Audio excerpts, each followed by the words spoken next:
Hello बच्चों, हम लोग साइकिल की सवारी पाठ पढ़ रहे थे। आज यहाँ से पढ़ना है। श्रीमती जी ने हमारी तरफ अचरज भरी दृष्टि से देखा और कहा, इन कपड़ों में अब जान ही कहाँ है जो मरम्मत करूँ। ये तो फेंक दिए थे, आप कहाँ से उठा लाए? वहीं जाकर डाल आइए। लेखक कहते हैं कि जब उन्होंने अपने फटे पुराने कपड़े खोजकर अपनी पत्नी को दिए और कहा कि इनकी मरम्मत कर दो, तो अचरज भरी दृष्टि मतलब नज़र, अचरज मतलब आश्चर्य। तो उन्होंने आश्चर्य की नज़रों से देखा उनको। क्यों? क्योंकि उन्हें लगा इतने पुराने कपड़े मरम्मत करवा के क्या करेंगे। तो उन्होंने कहा कि इन कपड़ों में अब जान ही कहाँ, मतलब ये अब ऐसे पहनने वाले नहीं रह गए, तो इनकी मरम्मत करने का कोई फ़ायदा नहीं। इसको तो कहाँ से उठा लाए हैं? जहाँ से लाए हैं वहीं इसको डाल आइए, मतलब रख दीजिए। हमने मुस्कुराकर श्रीमती जी की तरफ देखा। इसका मतलब यह था कि उन्हें क्या मालूम हमारे क्या क्या इरादे हैं। फिर कहा, तुम हर समय बहस ना किया करो। आखिर मैं उन्हें ढूंढ ढांढ कर लाया हूँ, तो ऐसे ही तो नहीं उठा लाया। कृपा करके इनकी मरम्मत कर डालो। मगर श्रीमती जी बोली, पहले बताओ इनका बनेगा क्या। लेखक कहते हैं कि उन्होंने मुस्कुराकर अपनी पत्नी की तरफ देखा और इनके मुस्कुराने में भी कुछ रहस्य छिपा हुआ था। वो कहते हैं कि इसका मतलब यह था कि उनको हमारे बड़े इरादे का पता नहीं है, कि हमारा इरादा साइकिल सीखने का है। तो इसलिए उस बात को छिपाने के लिए लेखक ने कहा कि तुम हर समय मुझसे बहस ना किया करो। आखिर मैं इन्हें खोज कर लाया हूँ, तो ऐसे तो नहीं लाया हूँ, कुछ ज़रूर इसका उद्देश्य होगा, इसलिए तुम इसकी मरम्मत कर दो। लेकिन उनकी पत्नी भी जिद पर अड़ गई कि पहले बताओ कि इनका क्या बनेगा। झक मारना मतलब होता है हार मान लेना।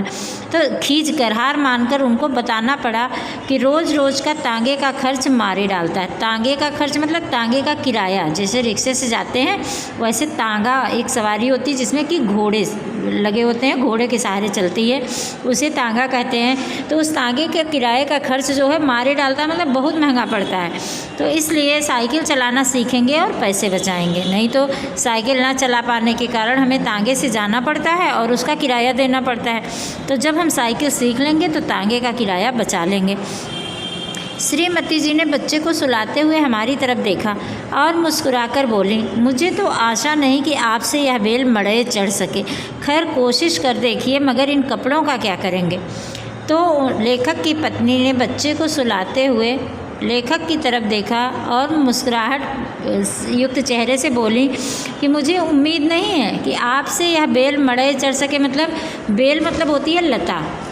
तो लताओं में फूल कब खिलते हैं? जब लता पूरी तरह फैल जाती है, और इसके लिए किसी टहनी के सहारे उसको मड़े मतलब छप्पर पर, तो उस छप्पर के ऊपर चढ़ा दी जाती है। कुछ लताएं होती हैं कि जिसमें फूल लगते हैं, कुछ लताएं ऐसी होती हैं कि जिसमें सब्जियां लगती हैं। तो उन लताओं को ऊपर चढ़ाना पड़ता है। तो उनकी पत्नी कह रही हैं कि जो सपने देख रहे हो तुम फूल खिलने के, वो तो शायद ही संभव हो, क्योंकि मुझे यह उम्मीद नहीं कि आपसे यह लता जो है छप्पर के ऊपर चढ़ सकेगी। खैर कोशिश कर देखिए, मगर इन कपड़ों का क्या करेंगे। तब भी वो पूछ रहे हैं कि चलो कोशिश करने में क्या जाता है, कोशिश कर लीजिए, लेकिन इन कपड़ों का क्या करेंगे पुराने। हमने ज़रा रौब से कहा, आखिर बाइसिकल से एक दो बार गिरेंगे या नहीं, और गिरने से कपड़े फटेंगे या नहीं।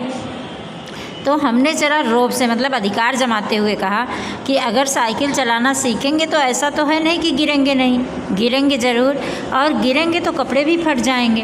तो जो जाहिल हैं वे नए कपड़ों का नुकसान कर बैठते हैं, और हमारा ख्याल है कि हम बुद्धिमान हैं। जाहिल मतलब मूर्ख।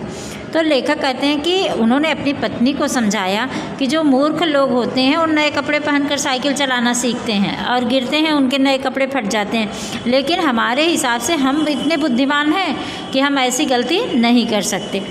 मालूम होता है हमारी उस युक्ति का जवाब हमारी स्त्री के पास नहीं था, क्योंकि उन्होंने हमारी बात का जवाब नहीं दिया और उसी समय मशीन मंगवाकर कपड़ों की मरम्मत शुरू कर दी। हाँ, तो लेखक कहते हैं कि ऐसा लगा कि जैसे उस युक्ति का मतलब जो बात हमने कही थी, उस युक्ति का जवाब उनके पास नहीं था, क्योंकि तुरंत उन्होंने मशीन लेकर के कपड़ों की मरम्मत शुरू कर दी।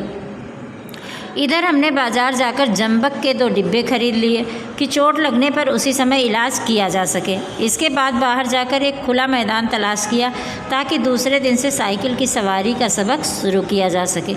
जंबक के 2 डिब्बे मतलब कि जैसे प्राथमिक चिकित्सा के लिए कुछ चीज़ें रखी जाती हैं ना कि चोट लगने पर मरहम लगा दिए जाएं, तो वैसे ही वो मरहम के 2 डिब्बे खरीद लिए। पहले से ही सारी तैयारी कर ली कि उन्हें पता था कि जब गिरेंगे तो चोट लगेगी, तो उसके लिए मरहम पट्टी भी चाहिए। तो वो सारी व्यवस्था भी लेखक ने कर ली ताकि चोट लगने के बाद वो मलहम लगा सकें और उसके बाद उनकी चोट ठीक हो जाए। इसके बाद एक मैदान भी खोज लिया, तलाश किया मतलब खोज लिया कि जिससे साइकिल चलाना शुरू कर सकें।